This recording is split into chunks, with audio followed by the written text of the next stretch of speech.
Good morning, friends. Good morning, sir.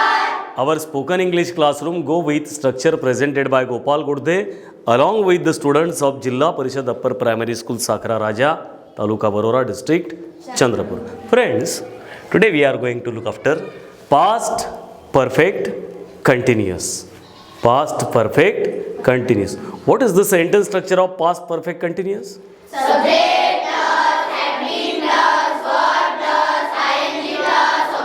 Subject plus had been plus verb plus ing plus object. And what is the sentence structure of simple past tense? Subject plus second form of verb plus object.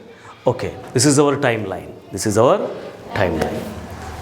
Now present. Now means present. नावच्या अलीकडच्या सगळ्या गोष्टी पास्टमध्ये येतील. हे जे आपण या टाइमलाईनवर दोन point काढलेले आहे, हा पॉईंट कुठे जातील? हे पास्टमध्ये जाईल. नावच्या नंतर फ्युचरमध्ये जाईल. आज आपण काय शिकणार आहोत? Past perfect continuous. Past perfect continuous पाहत असताना आपल्याला सिम्पल पास्टवरही थोडीशी नजर टाकावी लागेल. सिम्पल पास्टचं स्ट्रक्चर आत्ताच तुम्ही सांगितलं, subject plus second form of verb plus object. Is it right? आपण भूतकाळातल्या एखाद्या पर्टिक्युलर पॉईंट ऑफ टाईमबद्दल सांगता येण्यासाठी सिम्पल पास्टचा वापर करतो. बरोबर आहे? तसं आपला क्लास सकाळी 7 वाजता सुरू होतो. बरोबर आहे? 11 वाजेपर्यंत चालतो. 11 वाजता आपण रोज संपवतो. Is it right? Our class started at 7 AM. समजा हा कोणता पॉईंट ऑफ टाईम आहे? सकाळचे 7. आता किती वाजलेले आहे? त्याच्याही नंतरचा वेळ आहे. बरोबर आहे? Our class started at 7 AM. भूतकाळातला पॉईंट ऑफ टाईम आहे. बरोबर आहे? सकाळी 7ला सुरू होतो, 11 वाजेपर्यंत चालतो. It finishes at 11 AM. Finished. It finished at 11 AM. सकाळी 7ला सुरू होतो. It started at 7 AM. It finished और इट कंप्लीटेड ॲट 11. दोन्ही गोष्टी भूतकाळातल्याच. बरोबर आहे? आता समजा दुपारचा 1 वाजलेला आहे. आता किती वाजलेला आहे? दुपारचा 1 वाजलेला आहे. बरोबर आहे? तर ह्या दोन्ही गोष्टी सकाळचे 7, 11 हे कुठे जातील? पास्टमध्ये जातील ना. तर त्या पर्टिक्युलर पॉईंट ऑफ टाईमला मेन्शन करताना आपण सिम्पल पास्टचा वापर केला. बरोबर आहे? पण तुम्हाला आता सकाळी 7 ते 11 पर्यंत तुमचं हे शिबिर चालते. Is it right? तर 7 ते 11 ह्या भूतकाळातल्या एका पर्टिक्युलर पॉईंट ऑफ टाईमपासून दुसऱ्या एखाद्या पर्टिक्युलर पॉईंट ऑफ टाईमपर्यंत ती गोष्ट सुरू होती. बरोबर आहे? 7 ते 11. तर ते काय झालं?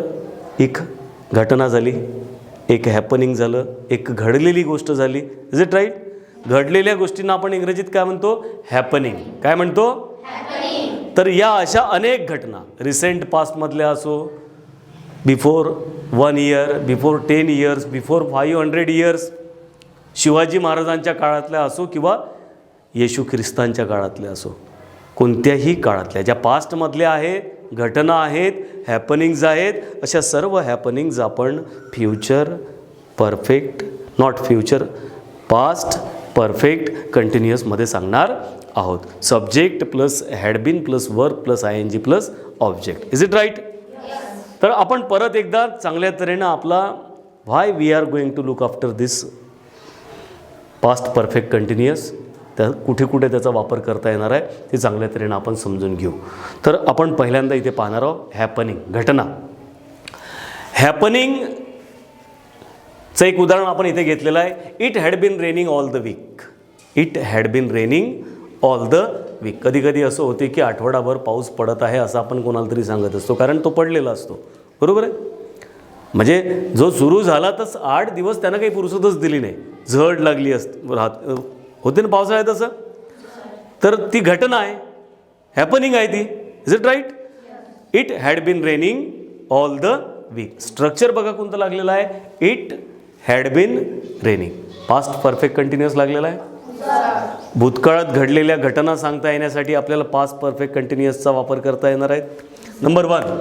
त्याच्यानंतर happening before another event, happening before another event. एखादा इव्हेंट आहे तोही पास्टमधला आहे ना, पास्टमधलाच इव्हेंट आहे आणि त्या इव्हेंटच्या अगोदर पुन्हा काहीतरी घडलेलं आहे. Happening before another event, happening before another event. याचं एक उदाहरण आपण इथे घेतलेलं आहे. We had been playing kabaddi, we had been playing kabaddi before it started to rain, before it started to rain. बघा इथे we had been playing kabaddi लागलेलं आहे स्ट्रक्चर, पास्ट परफेक्ट कंटिन्युअसचं हॅड बीन रेनिंग, इथे तो पास्ट परफेक्ट कंटिन्युअस झालेला आहे. पण एक इव्हेंटही त्याच्यात मेन्शन केलेला आहे, before it started to rain is the expression. त्याच्यात आपण काय केलेलं आहे, एक इव्हेंट मेन्शन केलेला आहे. कोणता event?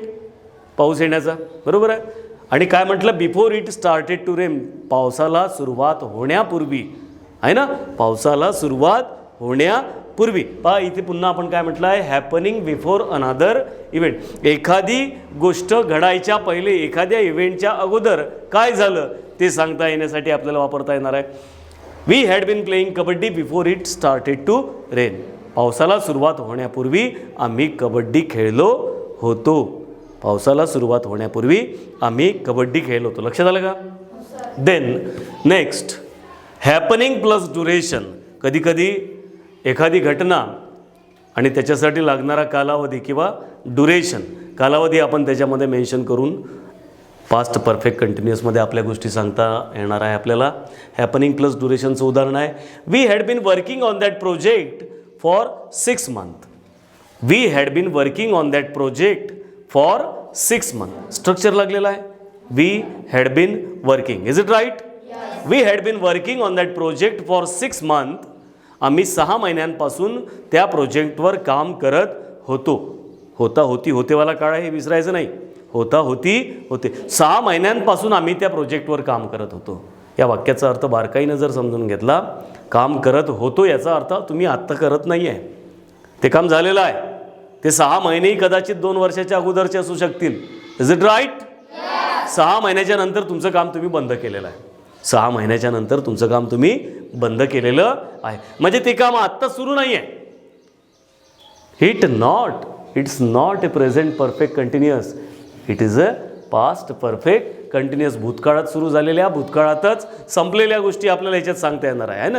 As and when you are going to say we had been working on that project for 6 months, त्याचा अर्थ काय आहे, 6 महिन्यांपासून आम्ही या प्रोजेक्टवर काम करत होतो. या वाक्याचा अर्थच असा आहे की ते 6 महिने कधीतरी पास्टमध्ये सुरू झाले, 6 महिनेपर्यंत तुम्ही काम केलं, तिथं तुमचं काम झालं, त्या प्रोजेक्टवरचं काम तुम्ही संपवलं, असा त्याचा अर्थ आहे. लक्षात आलं? तर काय पाहिलं आपण, हॅपनिंग प्लस ड्युरेशन. आता आपण पाहणार आहोत happening plus pattern. Happening plus कधी कधी काय होते, भूतकाळात तुम्ही बऱ्याच गोष्टी अशा करतात की तो तुमचा नियम आहे करण्याचा, तो तुमचा सातत्यानं तुम्ही नियमितपणे बिलकुल सकाळी रेग्युलरली उठता, मॉर्निंग वॉकला जाता, कधीच चुकत नाही आहे ना. पण ह्या भूतकाळात तुम्ही ज्या गोष्टी चांगल्या सवयी तुमच्याशी लावलेल्या आहेत, सुरू केलेल्या आहेत, कधीकधी वेळ अशी येते की मग त्या काही कालावधीनं बंद पडून जातात. होते का असं? कधी कधी चांगल्या लागलेल्या सवयी बंद पडून जातात, होते असं, बरोबर. तसं असं एक उदाहरण आपण घेतलेलं आहे, happening plus pattern. We had been going to the gym regularly, we had been going to the gym regularly. आता ग्रामीण भागात तर जिम पाहायलाच मिळत नाही, पण समजा तुम्ही चांगल्या मुंबईसारख्या शहरामध्ये आहात आहे ना, आणि तुमची नियमितपणे ती सवय होती. 2 वर्षाच्या पूर्वी तुम्ही मुंबईत राहत होते, इमॅजिन करा आहे ना, दररोज तुम्ही जिमला जात होते सकाळी उठून, बरोबर आहे. काही दिवस जोपर्यंत मुंबईत होते तोपर्यंत जिमला गेले, मुंबईवरून परत पूर्ण आपल्या गावाला आले, जिम नाही, काहीच नाही. आता तुम्हाला कुठं जिममध्ये जाता येत नाही. तुम्ही काय म्हणाल, we had been going to the gym regularly. आम्ही नियमितपणे जिममध्ये जात होतो. इथं महत्त्वाचं आहे, पास्ट मीन्स होता होती होते. या वाक्याचा अर्थच बघा, मी नियमितपणे जिमला जात होतो, याचा अर्थ काय, आता काही जात होती, मला ती सवय आहे ना. तर गोष्टी कोणत्या सांगणार आहोत आपण, पास्ट परफेक्ट कंटिन्युअसमध्ये भूतकाळात घडलेल्या, भूतकाळात संपलेल्या. पक्क लक्षात राहील? Okay. Happening plus pattern, we had been going to the gym regularly. पुन्हा हॅपनिंग प्लस काज. कधी कधी एखादी गोष्ट घडते, तिला काहीतरी कारण असते, बरोबर आहे. ती कोणत्या कारणाने घडली हे मेन्शनही आपण त्याच्यामध्ये करतो. इथे आपण एक उदाहरण घेतलेलं आहे. Raj was tired because he had been studying all the night. He had been studying all the night लागलेला आहे इथे past perfect continuous. He had been studying लागलेला आहे ना. त्याने रात्रभर अभ्यास केला होता. कारण काय दिलं आपण त्याला? राज वॉज टायर्ड, म्हणजे राजच्या थकण्याला कारण काय सांगितलं? कारण त्याने रात्रभर अभ्यास केला होता. ते जे कारण मेन्शन करता येण्यासाठी आपण पास्ट परफेक्ट कंटिन्युअस आहे. हे कारण आहे. त्याच्या थकण्याचं कारण काय आहे? त्यानं रात्रभर अभ्यास केला होता. बरोबर आहे. त्यानं रात्रभर अभ्यास केला नसता तर कदाचित थकला नसता. Is it right? तर ते कारण तुम्हाला मेन्शन करता येण्यासाठी आपण कशाचा वापर केला? Past perfect continuous. परत एकदा उदाहरण समजून घेऊ. Raj was tired because he had been studying all the night. राजने रात्रभर अभ्यास केला होता म्हणून तो थकला होता. बरोबर आहे. त्याच्या थकल्याचं कारण दिलं आपण पास्ट परफेक्ट कंटिन्युअसमध्ये. Very good. Next, stative verbs. Stative verb सोबत आपण पास्ट परफेक्ट कंटिन्युअस वापरत नाही. पास्ट परफेक्ट कंटिन्युअस आपण वापरत नाही. बऱ्याचशा स्टेटिव्ह वर्ब सोबत आपण त्याला या स्ट्रक्चरमध्ये बसून subject plus had been plus verb plus ING plus object या स्ट्रक्चरमध्ये आपण हे स्टेटिव्ह वर्ब्स वापरत नाही. दोन प्रकारचे वर्ब असतात, action verb, stative verb. Action verb आपल्याला सगळे वापरता येईल. सगळेच्या सगळे इथे घेता येणं शक्य नव्हतं. मी काही उदाहरणादाखल स्टेटिव्ह वर्ब घेतलेले आहे. हे आपल्याला पास्ट परफेक्ट कंटिन्युअसमध्ये वापरता येणार नाही. Believe, understand, love, know, hate, like, dislike, all these are the stative verb. यांचा वापर करायचा नाही.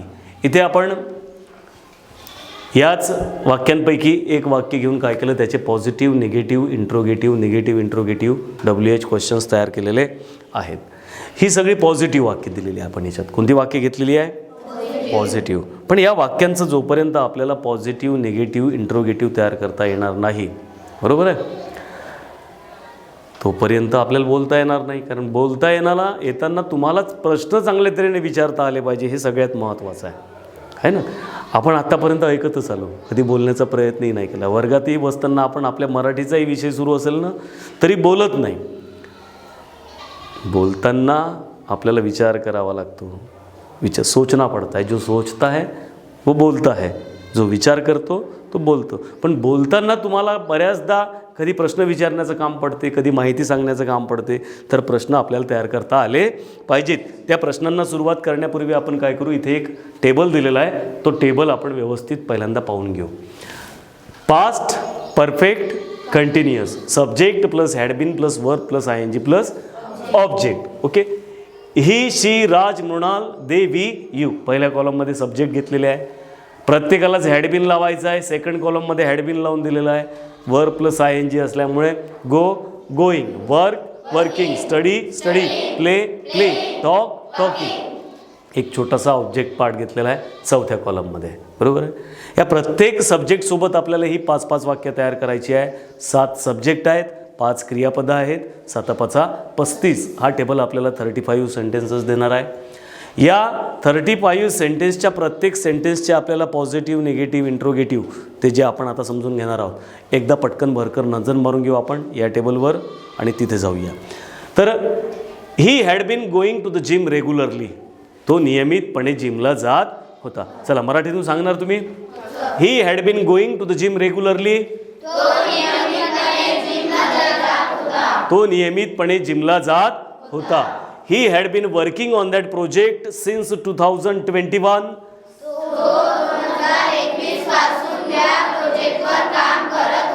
He had been studying all the night. He had been playing cricket before it started to rain.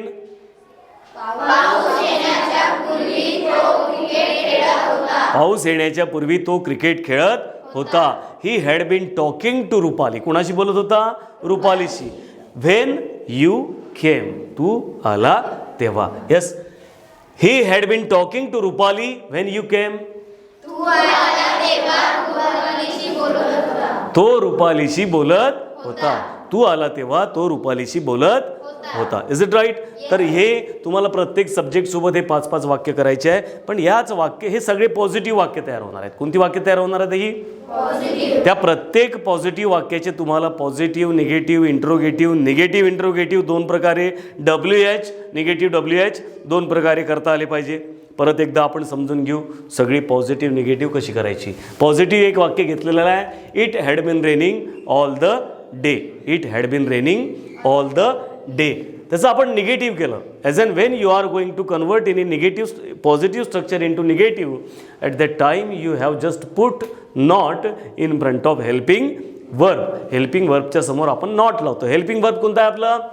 Had been. मग had been ला not लावत असताना एवढंच लक्षात ठेवा की हॅड आणि बीन यांच्या मधात आपण नॉट यूज करणार. हॅड बीन नॉट न करता हॅड नॉट बीन करायचं आहे. काय करायचं आहे? तर इट हॅड बीनचं काय कराल तुम्ही?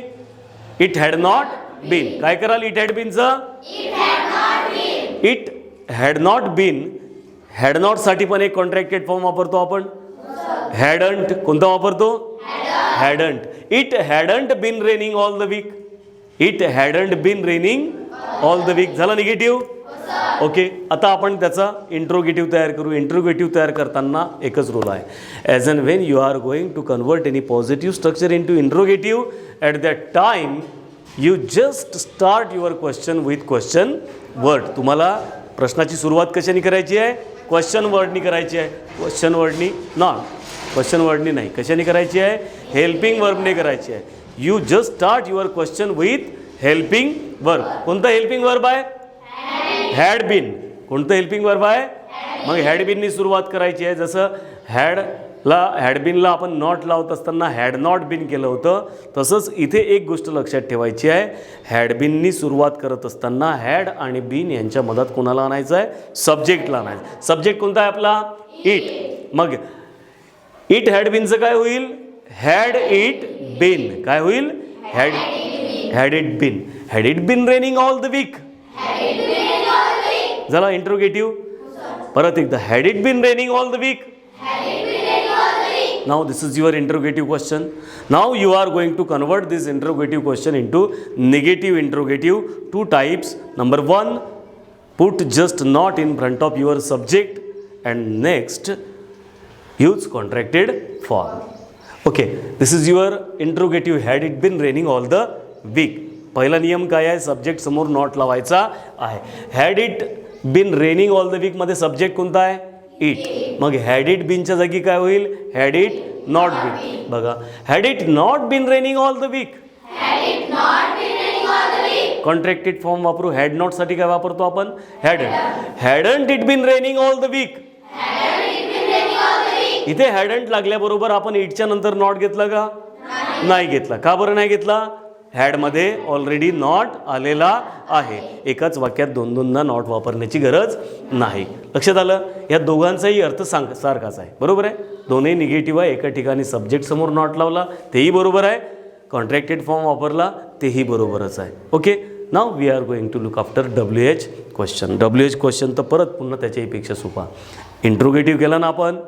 इंट्रोगेटिव्ह आपल्याला समजलेलं आहे ना. एकदा इंट्रोगेटिव्ह समजला तर WH क्वेश्चन करणं काहीच कठीण नाही. WH क्वेश्चन्स तयार करत असताना you have to start your question with question word. तुम्हाला बरीचशी क्वेश्चन वर्ड माहिती आहे. कोणत्या क्वेश्चन वर्डची गरज आपल्याला पडणार आहे ते आयडेंटिफाय करायचं, तो क्वेश्चन वर्ड लावायचा. इथे आपण वेअर घेतलेला आहे. काय घेतलेला आहे ना? पाऊस पडला, कुठेतरी पडला, मग त्या ठिकाणी इथे वेअर शब्दाने प्रश्न योग्य होऊ शकतो हे आपणच डिसाईड करायचं. तर वेअरनी तुम्ही प्रश्नाला सुरुवात केलेली आहे. You start your question with question word. त्याच्यानंतर काय करायचं सर? WH क्वेश्चन करायचं आहे? काहीच करायचं नाही.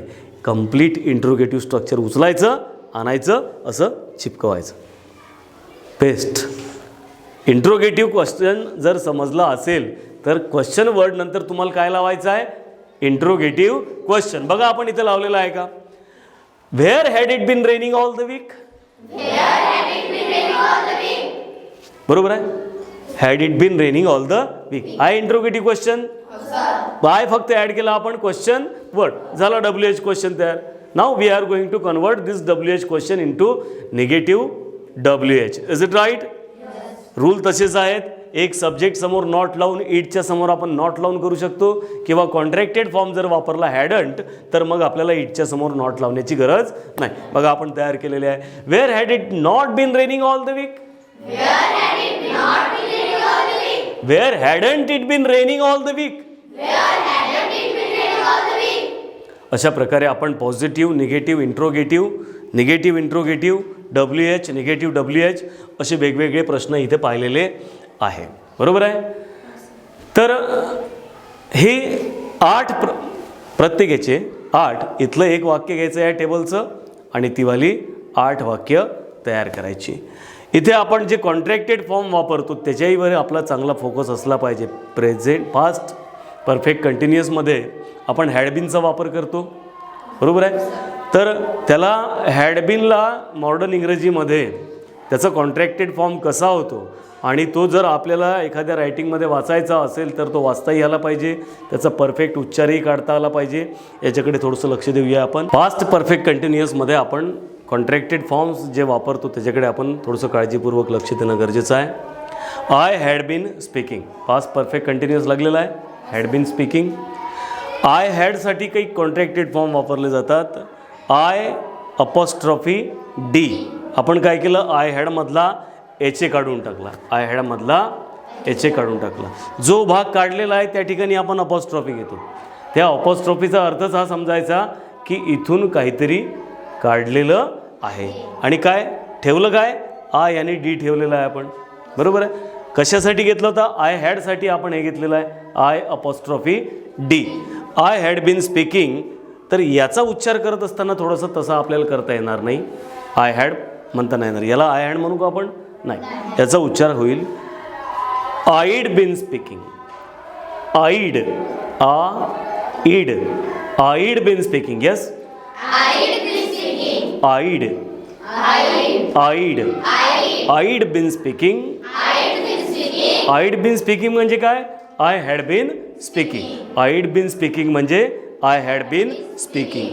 You'd been speaking. We'd been speaking. Not speaking, writing. We'd been writing. They'd been watching. He'd been studying. She'd been reading. अशा प्रकारे आपल्याला इथे कॉन्ट्रॅक्टेड फॉर्ममध्ये हॅड लावता येईल. त्याचा उच्चार व्यवस्थित लक्षात ठेवायचा. I had not been speaking. I had not been speaking. Negative करताना आपण हॅड नॉटसाठी काय वापरतो, हॅडंट वापरतो. I hadn't been speaking. You hadn't been speaking. We hadn't been writing. They hadn't been watching. He hadn't been studying. She hadn't been reaching. Not reaching, reading. She hadn't been reading. या past perfect कंटिन्युअसमध्ये काही ज्या आपल्या common mistakes होऊ शकतात त्या चुका आपल्याकडून होणार नाही याची पण आपल्याला काळजी घ्यायची आहे. टेन्सच्या संदर्भात चुका होऊ शकतात. म्हणजे काळ, प्रत्येक काळाचं आपापलं स्ट्रक्चर आहे. प्रेझेंट परफेक्ट कंटिन्युअस हे आपलं स्ट्रक्चर आहे. बरं, subject plus had been plus verb plus ING plus object. बरं, तर हे स्ट्रक्चर तर आपल्याला वापरता आलंच पाहिजे. पण या स्ट्रक्चरवर काम करत असताना आपल्या साधारणतः चुका कोणकोणत्या संदर्भात होऊ शकतात, काळाच्या संदर्भात कशी चूक होऊ शकते ते आपण इथं पाहणार आहोत. इथे आपण दोन वाक्य घेतलेले आहे. Mrinal has been looking for job. Mrinal has been looking for job and Mrinal had been looking for job. एका ठिकाणी हॅज बीन लुकिंग आहे, एका ठिकाणी हॅड बीन लुकिंग आहे. दोन्ही वाक्य पाहताना तरी जवळपास सारखीच वाटतात. बरोबर आहे. आणि म्हणून आपल्याला पास्ट परफेक्ट कंटिन्युअसमध्ये जर वाक्य करायचं आहे तर आपण हॅड बीनचा वापर करू. Is it right? पण चुकीनं जर तुमच्याकडून हॅज बीन झाला असेल तर ते चुकेल का? चुकेल की नाही चुकेल? बरं, पण हेही आपल्याला समजलं पाहिजे ना की हॅज बीन लुकिंग आणि had been looking. Has been कुठे वापरायचं आहे, हॅड बीन कुठे वापरायचं आहे हे ज्याला माहीत असेल तो त्या संदर्भात, ज्या संदर्भात त्याला बोलायचं तेव्हा वापर करेल. बरोबर आहे की नाही?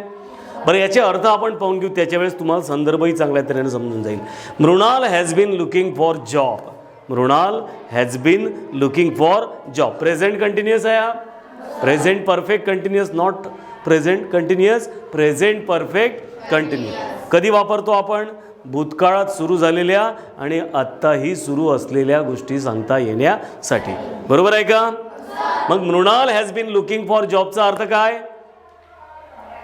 मृणाल नोकरी शोधत आहे. आत्ताही शोधत आहे, तिला काही नोकरी मिळाली नाही. Mrinal has been looking for job. मागच्या वर्षी मला भेटली होती, तेव्हाही ती नोकरी पाहत होती. आता तेव्हापासून 1 वर्षही झालं. आजही तिचं म्हणणं आहे की म्हणजे आजही जर आपण हे म्हणतो की Mrinal has been looking for job, म्हणजे आजही ती नोकरी शोधत आहे, तिला नोकरी मिळालेली नाही. But as and when you are going to say that Mrinal had been looking for job, Mrinal had been looking for job, आपल्याला माहीत आहे हॅड बीन आपण कुठे वापरतो? भूतकाळात सुरू झालेल्या, भूतकाळातच संपलेल्या गोष्टी सांगता येण्यासाठी. म्हणजे मृणालनी कधीतरी पाहायला सुरुवात केली होती मागच्या वर्षी, आहे ना. आता आपण म्हणत आहोत की Mrinal had been looking for job. त्याचा अर्थ आहे की मृणाल नोकरी शोधत होती. मृणाल नोकरी शोधत होती. मग आता शोधत आहे असा त्याचा अर्थ आहे का? कदाचित तिला आता नोकरी मिळालेली असेल, कदाचित तिने नोकरीचा विचार डोक्यातून काढून टाकलेला असेल, पण ती काही आता नोकरी शोधत नाही. Is it right? संदर्भ बदलला, स्ट्रक्चर बदललं. संदर्भ बदलला, स्ट्रक्चर बदललं. संदर्भ महत्त्वाचे आहेत की नाही? मग तुम्ही कोणत्या संदर्भात वापरणार त्यानुसार तुम्हाला टेन्स वापरावा लागेल. अशा चुका होऊ शकतात, होऊ द्यायच्या नाही. स्टेटिव्ह वर्ब आपण पाहिलं की स्टेटिव्ह वर्ब आपण या स्ट्रक्चरमध्ये वापरत नाही. पास्ट परफेक्ट कंटिन्युअसमध्ये आपण काय वापरत नाही? स्टेटिव्ह वर्बचा वापर करत नाही. They had been understanding structures since 2 years. They had been understanding, इथं प्रेझेंट पास्ट परफेक्ट कंटिन्युअस लागलेला आहे. बरं. अंडरस्टँड स्टेटिव्ह वर्ब आहे की नाही आहे? आपण पहिल्यांदाच पाहिलं की स्टेटिव्ह वर्बचा वापर आपण पास्ट परफेक्ट कंटिन्युअसमध्ये करणार नाही. पण तुम्हाला याच गोष्टी सांगायच्या आहेत. They had been understanding structures since 2 years. ज्यांनी कोणी हे वाक्य तयार केलं त्यांनी जो अर्थ पोचवण्याच्या दृष्टिकोनातून केलं असेल तोच अर्थ तुम्हाला पोचवता येण्यासाठी इथं काय वापरावं लागेल? पास्ट परफेक्ट वापरावं लागेल. काय वापरावं लागेल? Past perfect. What is the sentence structure of past perfect? Subject plus had plus past participle plus object. Okay. So had इथं ऑलरेडी आहेच, बीन आपल्याला काढून टाकावं लागेल. अंडरस्टँडिंग वापरता येणार नाही, आपल्याला पास्ट पार्टिसिपल घ्यावं लागेल. Understand, understood, understood, understand, understood, understood. Okay. तर इथे आपल्याला अंडरस्टँडिंग वापरता येणार नाही. वापरता येईल का? नाही. बीन वापरता येईल का? मग आपल्याला पास्ट परफेक्ट करायचं आहे. दे हॅड अंडरस्टूड असं करावं लागेल. They had understood. UNDERSTOOD. आता बघा, they had understood structures since 2 years. They had understood structures since 2 years. आता ते ग्रॅमॅटिकली करेक्ट झालं. लक्षात आलं का? स्टेटिव्ह वर्बचा वापर करायचा नाही. चुकीनेही एखादं स्टेटिव्ह वर्ब घेऊन त्याला वर्ब प्लस ING आणि इकडे हॅड बीन असा वापर त्याचा करायचा नाही. अशी चूक होणार नाही याची काळजी घ्या. स्पेलिंगमध्ये बऱ्यापैकी मिस्टेक्स होऊ शकतात. इथे पहा, he hadn't been attending classes. He hadn't been attending classes. पहा बरं इथं कुठे चूक आहे? अपॉस्ट्रॉफीमध्ये चूक आहे. काय झालं अपॉस्ट्रॉफीचं? हॅड च्या नंतर अपॉस्ट्रॉफी घेतलाय, नंतर NT लावला. हे चुकलं का? कुठं पाहिजे होता? यन आणि टीच्या मध्ये पाहिजे होता. हॅड नॉटचा ओ आपण खाल्लेला आहे, त्या ओच्या ठिकाणी पाहिजे होता. बरोबर आहे ना? इथे कशाच्या ठिकाणी डी आणि एनच्या मधात घेतलेला आहे, तो चुकला आहे. अशी सुद्धा चूक होऊ शकते, ती चूक होऊ द्यायची नाही. हे आपलं चुकलेलं आहे. कसं पाहिजे? हॅडंट HADN त्याच्यानंतर अपॉस्ट्रॉफी T. अशी चूक होऊ द्यायची का?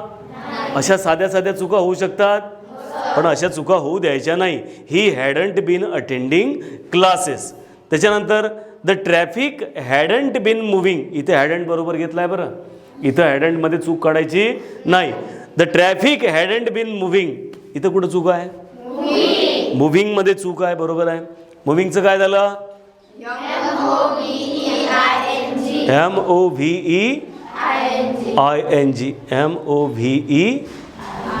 MOVEING, moving. मुव्हिंग असतं ही नाही पाहिजे ना, हे चुकलेलं आहे, बरोबर आहे. तुम्ही चूक सांगत आहे की हे चुकलेलं आहे, इथं ई आपण लावणार नाही. काय नियम आहे वर्ब प्लस ING लावण्याचा? ज्या क्रियापदाचा शेवट ईने होतो तिथे आपण ईला ड्रॉप करतो आणि नंतर ING लावतो. काय स्पेलिंग होईल याचं? MOVING. अशा चुका होऊ शकतात? होऊ द्यायच्या का? होऊ द्यायच्या नाही. परत एक आहे, they had been chatting. They had been chatting, they had been chatting, बरोबर असतं वाटत आहे. काही चुकलं का? चॅटिंगमध्ये चूक आहे. चॅटिंग CHATING, बरोबर असतं रे. काय लागतो इथे? CVC लागतो. काय लागतो? CVCचा रूल लागतो. T stand for, A stand for, H stand for, CVC लागतो. लास्ट लेटर आपल्याला डबल करावं लागेल, मग CHATT करायला पाहिजे होतं. त्यांनी केलं का? नाही केलं. अशा चुका होऊ शकतात ना, अशा चुका होऊ द्यायच्या नाही. काय स्पेलिंग व्हायला पाहिजे? CHATTING, chatting. अशा प्रकारच्या चुका वारंवार मुलांच्या हातून होऊ शकतात ज्यांना क्रियापदाला ING लावण्याचे नियम माहिती नाही त्यांच्याकडून. परत एक इथे सिन्स आणि फॉर. आपण पास्ट परफेक्ट कंटिन्युअसमध्ये सिन्स फॉर यांचा वापर करणार एक्सप्रेशन्सचा. तर त्या सिन्सचा वापर कुठे करायचा, फॉरचा वापर कुठे करायचा? She had been looking for her since 2 months. She had been looking for her since 2 months. या वाक्यात कुठं चूक वाटत आहे तुम्हाला? 2 months दिलेला आहे, एक टाईम पिरियड दिलेला आहे, बरोबर आहे. जेव्हा टाईम पिरियड दिलेला असतो तेव्हा आपण काय वापरतो? फॉर वापर. इथे सिन्स वापरता येणार नाही, इथे काय वापरावं लागेल? फॉर. लक्षात आलं? अशा प्रकारच्या चुका होऊ द्यायच्या नाही. तर अशा प्रकारे आपण पास्ट परफेक्ट कंटिन्युअसवर इथे काम केलेलं आहे. महाराष्ट्रातल्या तमाम मराठी माध्यमांच्या विद्यार्थ्यांसाठी आपला हा गो विथ स्ट्रक्चर आपलं चॅनल सातत्याने गेल्या अनेक दिवसांपासून काम करत आहे. गेल्या 2 वर्षांपासून याच्यावर काम सुरू आहे. आणि महाराष्ट्रातल्या तमाम मराठी माध्यमांच्या विद्यार्थ्यांना आपल्याला विनंती करायची आहे. मी महाराष्ट्रातल्या तमाम मराठी माध्यमांच्या विद्यार्थ्यांना, शिक्षकांना आणि महाराष्ट्रातल्या तमाम विद्यार्थ्यांना विनंती करतो आहे की अजूनही आपण हे चॅनल सबस्क्राईब केलेलं नसेल तर सबस्क्राईब करा. आपले व्ह्यूवर्स सारखे वाढत आहे.